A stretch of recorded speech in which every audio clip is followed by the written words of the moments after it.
प्यारे दर्शकों नमस्कार। तारीख है आज 1 अक्टूबर 2025, दिन बुधवार, हिंदी तिथि आश्विन माह शुक्ल पक्ष नवमी।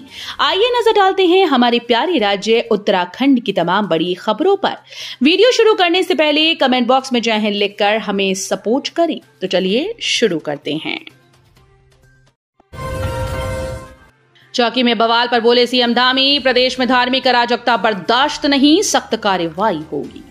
देहरादून में सोशल मीडिया पर पैगंबर मोहम्मद के लिए आपत्तिजनक कमेंट किए जाने के खिलाफ चौकी में बवाल को लेकर सीएम धामी ने सख्त रुख अपनाया। उन्होंने कहा कि हमारे त्योहारों के बीच अशांति फैलाने के लिए ऐसी हरकतें हो रही हैं। इसके पीछे वही ताकतें हैं जो मजबूत होते भारत को नहीं देख पा रही। एक भारत श्रेष्ठ भारत के संकल्प को ऐसी ताकतें पचा नहीं पा रही। अगर आप किसी का सम्मान करते हैं तो वो सम्मान तभी है जब वो आपके आचरण में दिखे। जो भी अराजकता फैलाकर प्रदेश का माहौल खराब करेगा उस पर सख्त कार्रवाई की जाएगी।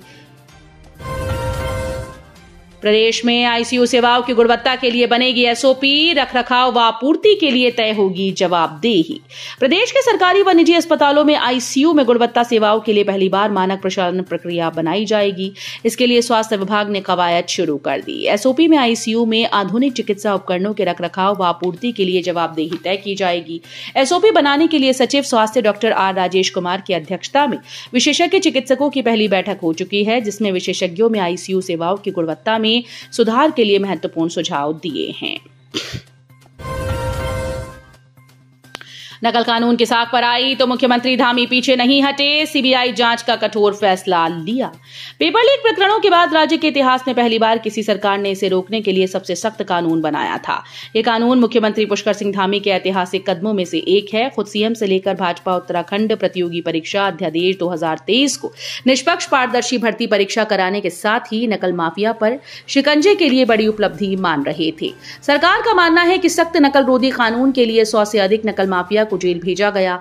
दूसरी बार नए कानून के तहत जब हाकम सिंह की एक दिन पहले गिरफ्तारी हुई तो सरकार और पार्टी में उत्साह दिखा, लेकिन परीक्षा के दिन हरिद्वार के एक केंद्र से प्रश्न पत्र के 3 पेज सोशल मीडिया पर वायरल होने से कहीं न कहीं इस कानून की साख दांव पर लग गई। धार्मिक पोस्ट पर आपत्तिजनक टिप्पणी करने वाला 19 साल का युवक गिरफ्तार, पुलिस ने डिलीट करवाई। आलम मोहम्मद को लेकर आपत्तिजनक टिप्पणी करने के मामले में पटेल नगर पुलिस ने धार्मिक भावनाएं आहत करने का मुकदमा दर्ज कर 19 साल के युवक गुलशन को गिरफ्तार किया। गुलशन उत्तर प्रदेश के जिला हरदोई का रहने वाला है, कक्षा 11 की पढ़ाई कर रहा है। एसएसपी अजय सिंह ने बताया कि इस मामले में पुलिस ने खुद से संज्ञान लेकर मुकदमा दर्ज किया। गुलशन ने सोशल मीडिया पर एक पोस्ट पर बहसबाजी के चलते अभद्र कमेंट किया था, जिसे सोशल मीडिया से हटवा दिया गया है। बेपर्दा किया सीसीयू, जीवन रक्षक मशीन के भी 97 लाख डकार गए अधिकारी, सीबीआई ने किया मुकदमा दर्ज। ऋषिकेश एम्स में अधिकारियों ने कार्डियो सीसीयू निर्माण में मरीजों की जान से भी खिलवाड़ किया। पर्दे ऑटोमेटिक दरवाजों के पैसे तो खाए ही, दिल के मरीजों के लिए जीवन रक्षक मशीन डिफिब्रिलेटर के 97 लाख रुपए भी डकार गए। ये मशीन कभी सीसीयू में आई ही नहीं। हद तो तब हुई जब एक एडिशनल प्रोफेसर ने निर्माण संतोषजनक होने का प्रमाण पत्र भी दे दिया। सीबीआई ने जब जांच की तो फाइल्स गायब कर दी। सीसीयू निर्माण में करीब 2.73 करोड़ के घोटाले में सीबीआई ने एम्स के पूर्व director doctor Ravikant, additional professor doctor Rajesh Pasricha और स्टोर कीपर रूप सिंह के खिलाफ मुकदमा दर्ज किया। जम्मू की ओर से जाने वाले यात्री परेशान, रुड़की अंबाला रूट की सबसे जरूरी ट्रेन क्यों नहीं चली। जम्मू मंडल में जलभराव भूस्खलन से बंद पड़ी ट्रेन का संचालन अब पटरी पर लौट आया है। उत्तर रेलवे मुरादाबाद मंडल ने 16 ट्रेन के संचालन को बहाल करने का ऐलान कर दिया, लेकिन रुड़की अंबाला रूट पर अहम माने जाने वाली हेमकुंट एक्सप्रेस अब भी ठप है। हालांकि त्योहारों पर जहां यात्रियों को अतिरिक्त ट्रेन की उम्मीद थी, वहीं उल्टा हाल ये है कि रुड़की अंबाला रूट की पुरानी कड़ी हेमकुंट एक्सप्रेस तक ठप पड़ी है। जम्मू जाने वाली 16 ट्रेन भले पटरी पर लौट आई हूं, लेकिन नवरात्र, दशहरा, दिवाली जैसे महत्वपूर्ण त्योहारी सीजन में हेमकुंट एक्सप्रेस के ठप रहने से हजारों यात्रियों की परेशानी और बढ़ गई है। देहरादून का अजब गजब मामला, शराब के नशे में ड्राइवर ने दौड़ाई खाली बस, गोपेश्वर से ऋषिकेश तक ले आया गाड़ी। एक तो परिवहन निगम 100 करोड़ रुपए से अधिक के घाटे में चल रहा है, ऊपर से निगम के चालक उसे आर्थिक चपत लगाने में कोई कसर नहीं छोड़ रहे। कभी बेटी कट मामले सामने आ रहे हैं तो कभी बस के मनमाने मार्ग पर संचालन के। ताजा मामला दिल्ली ऋषिकेश गोपेश्वर मार्ग के बस का है, जिसे चालक गोपेश्वर से खाली दौड़ाकर ऋषिकेश तक ले आया, वो भी शराब के नशे में धुत होकर। मामला संज्ञान में आने के बाद निगम मुख्यालय ने जांच के आदेश दिए। दून में 5 करोड़ रुपए की लागत से चमकेगी इन सड़कों की सूरत, जल्द शुरू होगा कार्य। मानसून की भारी बारिश दून की सड़कों को गहरे जख्म दे गई। मुख्य मार्गों से लेकर गली मोहल्ले तक में सड़कें उधड़ी हैं। नगर निगम की ओर से अब आंतरिक मार्गों के जख्म भरने की कवायद शुरू हो गई। नगर आयुक्त नमामि बंसल ने बताया कि गड्ढे भरने व पैच वर्क के लिए कुल 5 करोड़ रुपए के कार्यों के टेंडर जारी कर दिए गए। साथ ही ठेकेदारों को वर्क ऑर्डर जारी कर 3 दिन में कार्य शुरू करने के निर्देश दिए गए। करीब 1 माह पूर्व नगर निगम की बोर्ड बैठक में प्रत्येक वार्ड के खस्ताहाल सड़कों की मरम्मत हेतु 5-5 लाख रुपए का बजट मंजूर किया गया है। उत्तराखंड के जिले में संक्रामक रोग फैलने का खतरा, गंदा पानी पीने से बच्चों को हो रहे उल्टी दस्त। विश्व बैंक परियोजना के तहत करोड़ों की लागत से बना ओवरहेड टैंक रिसने लगा। नतीजा ये हुआ कि महावतपुर गांव के लोग बीते 1 हफ्ते से गंदा बदबूदार पानी पीने को मजबूर हैं। हालात ऐसे हैं कि छोटे छोटे बच्चे और बुजुर्ग बीमारियों के खतरे से घिर गए।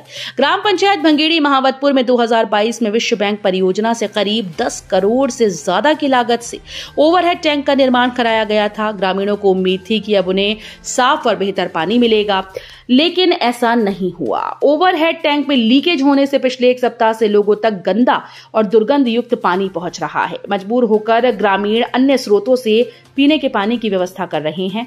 गांव की महिलाओं का कहना है कि बदबूदार पानी से घर का खाना तक बनाना मुश्किल हो जाता है। टिहरी डाक इंस्पेक्टर के खिलाफ सीबीआई ने दाखिल की चार्जशीट, ली थी 15,000 रुपए की रिश्वत। रिश्वत लेते रंगे हाथ पकड़े गए टिहरी के नाचनी डाक इंस्पेक्टर शशांक राठौर के खिलाफ सीबीआई ने स्पेशल कोर्ट में चार्जशीट दाखिल कर दी। फिलहाल राठौर के खिलाफ अभियोजन स्वीकृति डाक विभाग से प्राप्त नहीं हुई है। ऐसे में अब इसके इंतजार में आगामी 4 अक्टूबर को सुनवाई होनी है।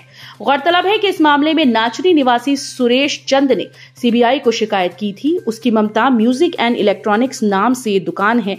सुरेश चंद ने वर्ष 2020 में प्रधानमंत्री रोजगार सृजन कार्यक्रम के तहत जिला उद्योग केंद्र पिथौरागढ़ से 6 लाख रुपए का लोन लिया था। लोन 3 जनवरी को स्वीकृत हुआ। पात्रता की शर्तों के अनुसार उन्हें इसमें से 35% की सब्सिडी के रूप में 2.10 लाख मिलने थे। इसकी सत्यापन रिपोर्ट डाकघर नाचनी से लगाई जानी थी। सुरेश चंद ने इसके लिए डाक इंस्पेक्टर शशांक सिंह राठौर से संपर्क किया तो वो आनाकानी करने लगा।